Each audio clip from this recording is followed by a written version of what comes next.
Hello everyone, welcome back. Today is Monday, March 23rd. We are starting our second week of being at home. It's a rainy day today, which makes it kind of easier to stay inside. Those tough days are when it's really bright and sunny and beautiful outside. You could still go out, but not as much as we were before. So we are going to get started now on reading chapter 1 of The Call of the Wild. So take a moment now to get your book if you have it. If not, find the story online. That's if you want to follow along with me as I read. If you don't, that's fine. If you just want to sit and listen, absolutely fine. I've got mine here on my iPad because I left my book at school. So I downloaded it on my Kindle app. I think it was like $1.99. If you don't have a Kindle app, download it, it's free. And you can sometimes get free books from there through Amazon or for really affordable prices if you're looking for more material to read right now. I'm sure you guys are just blowing through a bunch of books in all your spare time right now, not playing video games or on your phone. You guys don't do those things. I am coming at you from Kitty Corner. I'm sitting currently on part of my giant cat tree. I have my little plant area, and I think we've got a sleeping cat up there. Yep, there's Dexter. And I have a nice little window, but it's kind of a miserable day outside. Sorry about that. Now I have to get this hooked back on. All right, so it says it's gonna take about, my iPad's fancy and says how long it's going to take to read something. So it's going to take about 16 minutes to read this chapter. So just a heads up. Of course, you can always pause the video if you need to go do something while I'm in the middle of a chapter. Before I start reading the chapter, before I start reading a book, I like to think about what I know already about what this book might be about. So our first hint is the fact that it's called The Call of the Wild, and it's also helpful that we've already read 2 articles from the last video. If you haven't looked at the background information yet for this book, you go to my last video. It's called The Call of the Wild background information, and it just talks a little bit about Alaska dog mushing and the California gold rush, because those topics come up throughout this novel. So it might help to be able to draw on some of that information as you're reading, just to make sure you understand everything. So that's what you need to know for that. So what I like to do sometimes is I just think about the title. So if the title is The Call of the Wild and it shows an image of a dog and a moon and howling, my first guess is that it's probably gonna have to do something with, hearing something from the wild, something deep inside that's calling you to go explore nature. And maybe that's what's going to happen. I don't know. I'm going to be honest with you guys, full disclosure. I have not read this entire book yet. I think I've actually only read the first 2 chapters, which I'm going to reread again for you guys right now before we get into the next 3 chapters. Once we finish reading this chapter, I'm just going to, write on my handy dandy little whiteboard what we kind of know already, who we get introduced to in the first chapter, second chapter, each chapter. Whoops, I just dropped something. And of course, I always have my tea to accompany me while I read. So let's get started. Chapter 1 is titled Into the Primitive. Buck did not read the newspapers, or he would have known that trouble was brewing. Not alone for himself, but for every Tidewater dog, strong of muscle and with warm, long hair from Puget Sound to San Diego. Because men, groping in the Arctic darkness, had found a yellow metal, what could that yellow metal be? And because steamship and transportation companies were booming the find, thousands of men were rushing into the Northland. These men wanted dogs, and the dogs they wanted were heavy dogs with strong muscles by which to toil and furry coats to protect them from the frost. Buck lived at a big house in the sun-kissed Santa Clara Valley. That's in California. Judge Miller's place, it was called. It stood back from the road, half hidden among the trees, through which glimpses could be caught of the wide, cool veranda that ran around its four sides. The house was approached by graveled driveways which wound about through wide-spreading lawns and under the interlacing boughs of tall poplars. At the rear, things were on even a more spacious scale than at the front. There were great stables where a dozen grooms and boys held forth, rows of vine-clad servants' cottages, an endless and orderly array of outhouses, long grape arbors, green pastures, orchards, and berry patches. Then there was the pumping plant for the artisan well, and the big cement tank where Judge Miller's boys took their morning plunge and kept cool in the hot afternoon. And over this great demesne, I'm not sure what that word is, Buck ruled. So I'm going to come back to that word. I'm going to remember that word, actually, you know what I'm going to do? It's called, this is how it's spelled.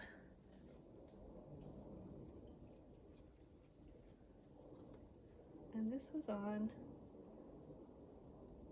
page 24. I came across this word, and I'm not entirely sure. I'm not super familiar with that word, so I'm going to write it down just to remember to go back to it. So right now we're learning a little bit about where Buck lives, which is in California. Here he was born, and here he had lived for the 4 years of his life. It was true there were other dogs. There could not but be other dogs on so vast a place. But they did not count. They came and went, resided in the populous kennels, or lived obscurely in the recesses of the house after the fashion of Toots, the Japanese pug, or Isabel, the Mexican hairless.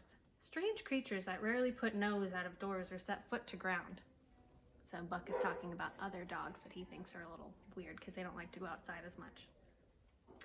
On the other hand, there were the fox terriers, a score of them at least, who yelped fearful promises at Toots and Isabel looking out of the windows at them and protected by a legion of housemaids armed with brooms and mops. But Buck was neither house dog nor kennel dog. The whole realm was his.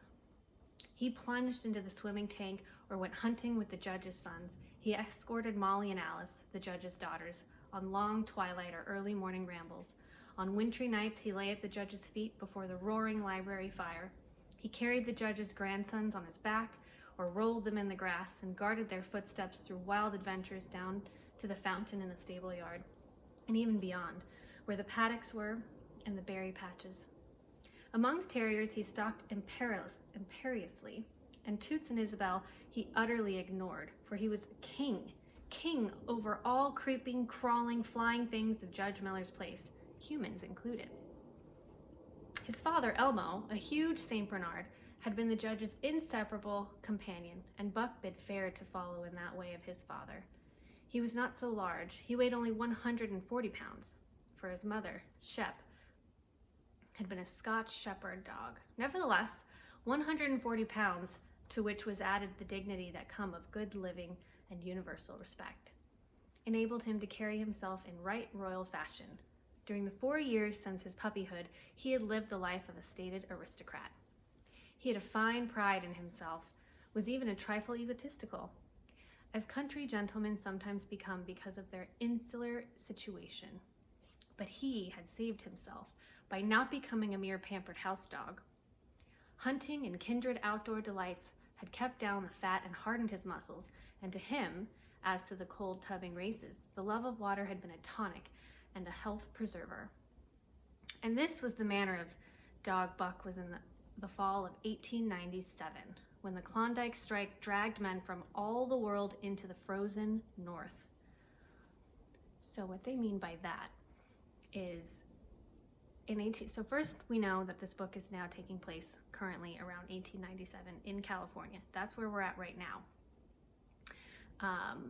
And everyone's heading north. So just keep that in mind, where it's a little colder. But Buck did not read the newspapers. Of course he didn't, he's a dog. And he did not know that Manuel, one of the gardener's helpers, was an undesirable acquaintance. Uh-oh. Manuel had one besetting sin. He loved to play Chinese lottery. Also, in his gambling, he had one besetting weakness, faith in a system, and this made his damnation certain. For to play a system requires money, while the wages of a gardener's helper do not lap over the needs of a wife and numerous progeny. The judge was at a meeting of the Raisin Growers Association, and the boys were busy organizing an athletic club on the memorable night of Manuel's treachery. No one saw him and Buck go off through the orchard on what Buck imagined was merely a stroll. And with the exception of a solitary man, no one saw them arrive at the little flag station known as College Park. This man talked with Manuel, and money chinked between them. "You might wrap up the goods before you deliver them," the stranger said gruffly, and Manuel doubled a piece of stout rope around Buck's neck under the collar. "Twist it and you'll choke 'em plenty," said Manuel, and the stranger grunted a ready affirmative. Buck had accepted the rope with quiet dignity. To be sure, it was an unwanted performance, but he had learned to trust in men he knew, and to give them credit for wisdom that outreached his own. But when the ends of the rope were placed in the stranger's hands, he growled menacingly. He had merely intimidated his displeasure, and his pride believing that to intimidate was to command. But to his surprise, the rope tightened around his neck, shutting off his breath. In quick rage, he sprang at the man, who met him halfway, grappled him close by the throat, and with a deft twist threw him over on his back. Then the rope tightened mercilessly while Buck struggled in a fury, his tongue lolling out of his mouth and his great chest panting futilely. Never in all his life had he been so vilely treated, and never in all his life had he been so angry. But his strength ebbed, his eyes glazed, and he knew nothing when the train was flagged and the two men threw him into the baggage car. The next he knew, he was dimly aware that his tongue was hurting and that he was being jolted along in some kind of conveyance. The hoarse shriek of locomotive whistling and crossing told him where he was. He had traveled too often with the judge not to know the sensation of riding in a baggage car.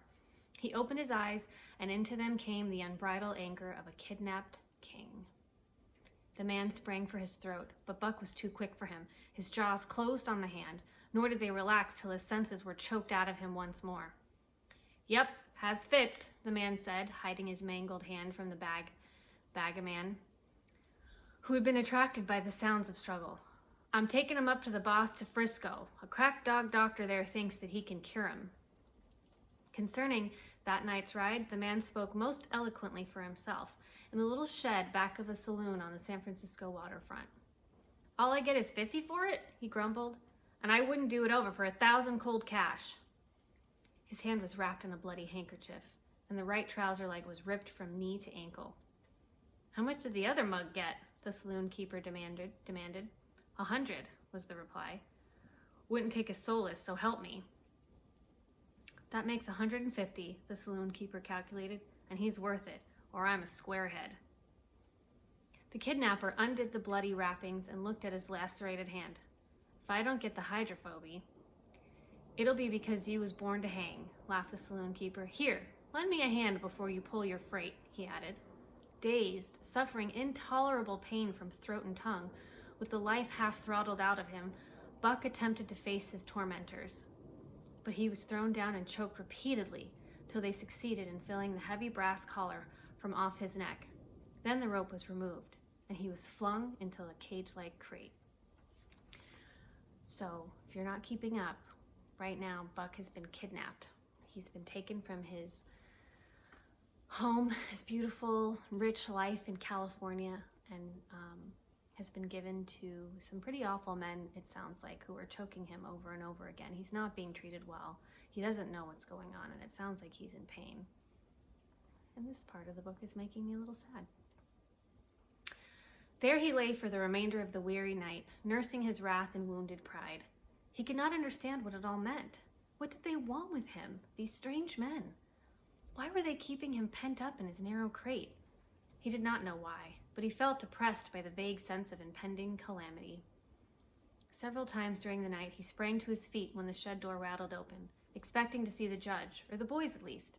But each time it was the bulging face of the saloon keeper that peered in at him by the sickly light of a tallow candle, and each time the joyful bark that trembled in Buck's throat was twisted into a savage growl. But the saloon keeper let him alone, and in the morning 4 men entered and picked up the crate. More tormentors, Buck decided, for they were evil-looking creatures, ragged and unkempt, and he stormed and raged at them through the bars. They only laughed and poked sticks at him, which he promptly assailed with his teeth till he realized that that was what they wanted. Whereupon he lay down sullenly and allowed the crate to be lifted into a wagon. Then he, and the crate in which he was imprisoned, began to passage through many hands. Clerks in the express office took charge of him. He was carted about in another wagon. A truck carried him, with an assortment of boxes and parcels, upon a ferry steamer. He was trucked off the steamer into a great railway depot, and finally he was deposited in an express car. For 2 days and nights, this express car was dragged along at the tail of shrieking locomotives, and for 2 days and nights, Buck neither ate nor drank. In his anger, he had met the first advances of the express messengers with growls, and they had retaliated by teasing him. When he flung himself against the bars, quivering and frothing, they laughed at him and taunted him. They growled and barked like detestable dogs, mewed and flapped their arms and crowed. It was all very silly, he knew, but therefore the more outrage to his dignity, and his anger waxed and waxed. He did not mind the hunger so much, but the lack of water caused him severe suffering and fanned his wrath to fever pitch. For that matter, high-strung and finely sensitive, the ill treatment had flung him into a fever, which was fed by the inflammation of his parched and swollen throat and tongue. He was glad for one thing: the rope was off his neck. That had given them an unfair advantage. But now it was off. He would show them. They would never get another rope around his neck.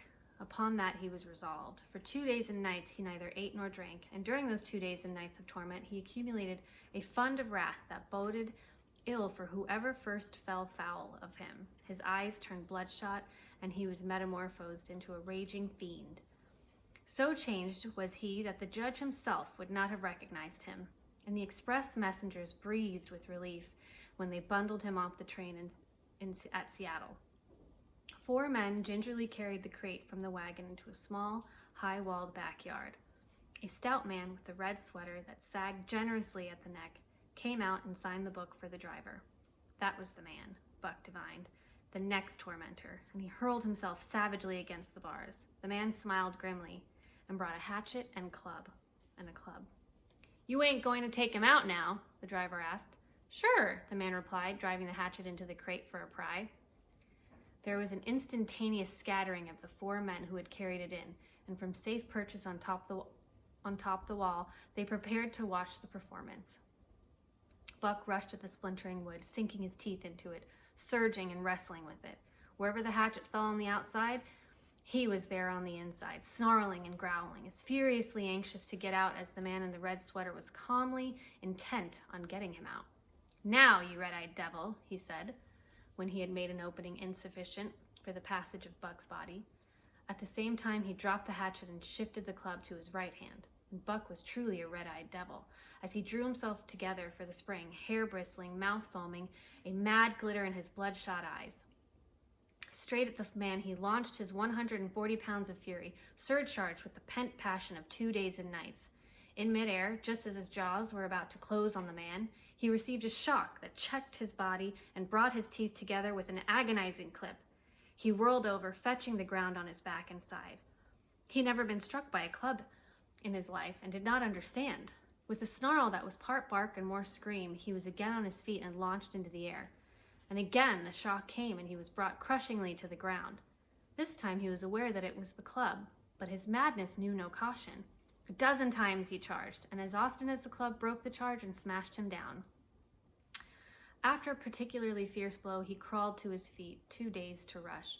He staggered limply about, the blood flowing from nose and mouth and ears, his beautiful coat sprayed and flecked with bloody slaver. Then the man advanced and deliberately dealt him a frightful blow on the nose. All the pain he had endured was nothing compared with the exquisite agony of this. With a roar that was almost lion-like in its ferocity, he again hurled himself at the man. But the man, shifting the club from right to left, coolly caught him by the underjaw, at the same time wrenching downward and backward. Buck described a complete circle in the air and half of another. then crashed to the ground on his head and chest. For the last time he rushed.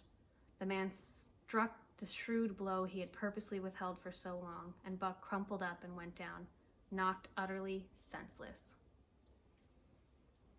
So, what I know right now is that these men are really awful and are torturing poor Buck, and he's just fighting and fighting and fighting, and he seems to still be confused about why all of this is happening. I don't like reading this part. He's no slouch at dog breaking, that's what I say, one of the men on the wall cried enthusiastically. Druther break Caius's any day, and twice on Sundays, was the reply of the driver, as he climbed on the wagon and started the horses. Buck's senses came back to him, but not his strength. He lay where he had fallen, and from there he watched the man in the red sweater. Answers to the name of Buck, the man soliloquized, quoting from the saloon keeper's letter, which had announced the consignment of the crate and contents. Well, Buck, my boy, he went on in a genial voice, we've had our little ruction, and the best thing we can do is to let it go at that.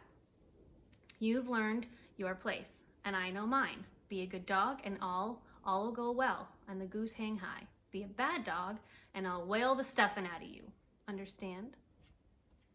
As he spoke, he fiercely patted the head he had so mercilessly pounded, and though Buck's hair involuntarily bristled at touch of the hand, he endured it without protest. When the man brought him water, he drank eagerly, and later bolted a generous meal of raw meat, chunk by chunk, from the man's hand. He was beaten, he knew that, but he was not broken. He saw, once for all, that he stood no chance against a man with a club. He had learned the lesson, and in all his afterlife he had never forgot it. That club was a revelation. It was his introduction to the reign of primitive law. And he met the introduction halfway. The facts of life took on a fiercer aspect, and while he faced that aspect uncowed, he faced it with all the latent cunning of his nature aroused. As the days went by, other dogs came, in crates and at the ends of ropes, some docilely and some raging and whirring as he had come, and one and all, he watched them pass under the dominion of the man in the red sweater. Again and again, as he looked at each brutal performance, the lesson was driven home to Buck. A man with a club was a lawgiver, a master to be obeyed, though not necessarily conciliated. Of this last, Buck was never guilty, though he did see beaten dogs that fawned upon the man, and wagged their tails and licked his hand. Also he saw one dog that would neither conciliate or obey, finally killed in the struggle for mastery. Now and again men came, strangers who talked excitedly, wheedlingly, and in all kinds of fashions to the man in the red sweater, and at such times that money passed between them. The strangers took one or more of the dogs away with them. Buck wondered where they went, for they never came back, but the fear of the future was strong upon him, and he was glad each time when he was not selected. Yet this time came, in the end, in the form of a little weazened man who spat broken English and many strange and uncouth exclamations which Buck could not understand. "Sacredam!" he cried when his eyes lit upon Buck. "Dat one damn bully dog, eh? How much?" 300, and a present at that, was the prompt reply of the man in the red sweater. "And seem it's government money, you ain't got no kick coming, eh, Perrault?" Perrault grinned. Considering that the price of dogs had been boomed skyward by the unwanted demand, it was not an unfair sum for so fine an animal. The Canadian government would be no loser, nor would its dispatches travel the slower. Perrault knew dogs, and when he looked at Buck, he knew that he was 1 in 1,000. 1 in 10,000, he commented mentally. Buck saw money pass between them, and was not surprised when Curly, a good-natured Newfoundland, as he were led away by the little weazened man. That was the last he saw of the man in the red sweater, and as Curly and he looked at receding Seattle from the deck of the Narwhal, it was the last he saw of the warm South land. Curly and he were taken below by Perrault and turned over to a black-faced giant called Francois. Perrault was a French-Canadian and swarthy, but Francois was a French-Canadian half-breed and twice as swarthy. They were a new kind of men to Buck, of which he was destined to see many more, and while he developed no affection for them, he nonetheless grew honesty to respect them. He speedily learned that Perrault and Francois were fair men, calm and impartial in administering justice, and too wise in the way of dogs to be fooled by dogs. In the 'tween decks of the Narwhal, Buck and Curly joined 2 other dogs. One of them was a big, snow-white fellow from Spitzbergen, who had been brought away by a whaling captain and who had later accompanied a geological survey into the Barrens. He was friendly, in a treacherous sort of way, smiling into one's face the while he meditated some underhand trick, as, for instance, when he stole from Buck's food at the first meal. As Buck sprang to punish him, the lash of Francois's whip sang through the air, reaching the culprit first, and nothing remained to Buck but to recover the bone. That was fair of Francois, he decided, and the half-breed began his rise in Buck's estimation. The other dog made no advances, nor received any. Also, he did not attempt to steal from the newcomers. He was a gloomy, morose fellow, and he showed Curly plainly that all he desired was to be left alone, and further, that there would be trouble if he were not left alone. Dave, he was called, and he ate and slept or yawned between times and took interest in nothing, not even when the Narwhal crossed Queen Charlotte Sound and rolled and pitched and bucked like a thing possessed. When Buck and Curly grew excited, half wild with fear, he raised his head as though annoyed, favored them with an incurious glance, yawned, and went to sleep again. Day and night the ship throbbed into the tireless pulse of the propeller, and though one day was very like another, it was apparent to Buck that the weather was steadily growing colder. At last, one morning, the propeller was quiet, and the Narwhal was pervaded with an atmosphere of excitement. He felt it, as did the other dogs, and knew that a change was at hand. Francois leashed them and brought them on deck. At the first step upon the cold surface, Buck's feet sank into a white mushy something very like mud. He sprang back with a snort. More of this white stuff was falling through the air. He shook himself, but more of it fell upon him. He sniffed it curiously, then licked some up on his tongue. It bit like fire, and the next instant was gone. This puzzled him. He tried it again, with the same result. The onlookers laughed uproariously, and he felt ashamed. He knew not why, for it was his first snow. So that is chapter 1 finished. So, Buck is our main character who we were introduced to. We also were introduced to a couple other characters, another dog named Curly and another dog named Dave who doesn't seem to care about much. We met a couple of humans who are pretty awful, but now he's in the hands. The red sweater guy was terrible. I don't like him at all. He was very awful to Buck. I did not like reading that part of the book. I'm not a huge fan of animal harm. Francois and Perrault seem to be Buck's new owners, and according to Buck, they seem to be a little fair, and he's adapted and learned to have respect for these men, which I think is going to be helpful for him going forward. So we end the chapter with them arriving at their destination. We're not entirely sure where yet, somewhere in Seattle, maybe north of Seattle. There's lots of snow, so he gets to experience his first snow. I'm excited to find out if he grows to like snow, if he dislikes snow, if the cold ends up bothering him, or maybe not at all because he has all that fur. We can tell that the story, the narration is being told third person limited. So that means that the narrator gets to know, and the readers get to know what Buck is thinking and feeling, but not the other characters. So we really get to see and learn about Buck's perspective from an outside view, not necessarily from inside Buck, which would be first person. So that wraps up chapter 1 for today. I hope you guys enjoyed it. Thank you for tuning in. I hope you have a good rest of your Monday and that you're safe and healthy and being productive little by little each day. I look forward to reading chapter 2 and finding out what happens next. I hope you guys will join me as well. Take care.